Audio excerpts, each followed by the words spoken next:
Çok demeyelim de iyiyim. Çok sinirli miydiniz bir arkadaşın genellikle nasıl? Bazen az.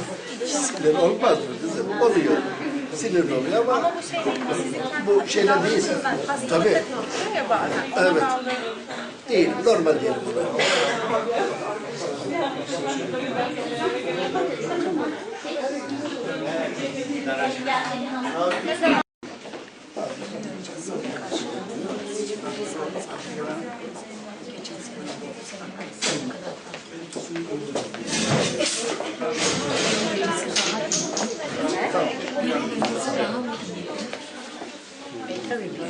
Biraz daha hemen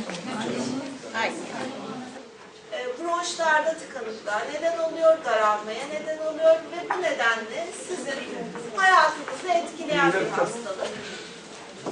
Geçmeyen bir hastalık, tedavisi de sizin de bildiğiniz gibi biraz zor, biraz meşakkatli olabiliyor. Ama tedaviye iyi dikkat edildiğinde, bizim önerilerimize uyulduğunda da hayatınızı kolaylaştırabiliyoruz. Şimdi izninizle hastalığınızla ilgili bilgiler vermeye başlayalım. Yeni gelen... Bundan bahsedeceğim size. Kaan biraz önce hocamızın da dediği gibi ilerleyici, geri dönüşümsüz hava yollarında darlık oluşturan bir hastalık.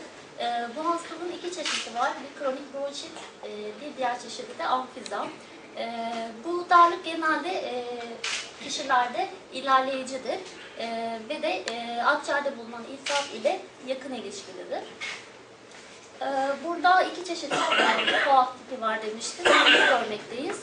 Kronik bronşit tipi daha çok kronik öksürük ve balgamla gider. En az 2 yıl boyunca 3 ay süreyle devam eden öksürük ve balgam çıkarma şikayeti olan hastalarda görüyoruz.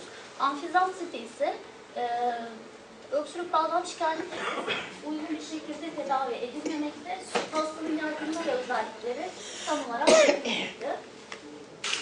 Tüm dünyada yaklaşık 600 milyon koahlı var. Bunların yılda 3 milyonu ölmekte. Tüm dünyada ölüm nedenleri arasında 5. sırada yer almakta. Dünya Sağlık Örgütü tahminlerine göre 2030 yılında en sık 4. ölüm nedeni haline gelecektir koah. Diyette çok yoğun beslenmek, doymamış yağ asitleriyle beslenmek, C vitamini gibi antioksidan eksikliği olan diyet alışkanlığı koahların risk faktörlerindendir. Oluşan enfeksiyonlar da yine aynı şekilde risk faktörüdür. Ayrıca hastanın kendisinde olan alfa-1 antitirisin enzim eksikliği, genetik bir takım faktörler, ailede koah örgüsünün olması, etnik faktörler, yağ, koah neden olmaktadır. Bu hafta bu saydığımız risk faktörleriyle birlikte bir hastalık, yani hastalığın oluşmasından önceki evre var. Bu evrede ne yazık ki siz çok farkında olmuyorsunuz hastalığın. Çok fazla semptom oluşmamış oluyor. Daha sonra bu konunun gelişimine neden olan risk faktörlerinin maruziyet var mı? Ona bakıyoruz. Tüm bunları değerlendirdikten sonra spirometre dediğimiz solunum fonksiyonlarını ölçen testle koah var mı yok mu onu tespit ediyoruz. Spirometre birçoğunuz görmüşsünüzdür polikliniğimizde SPT odası denen odada spirometre cihazını bulunmakta.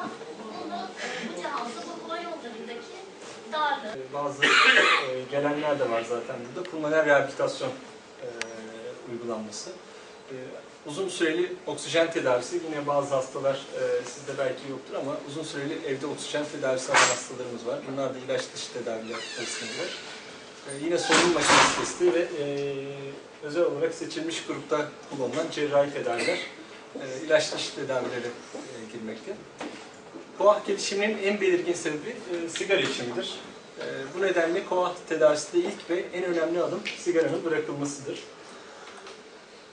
Sigaranın bırakılmasıyla akciğer kapasitesindeki yıllık kayıplar azalır.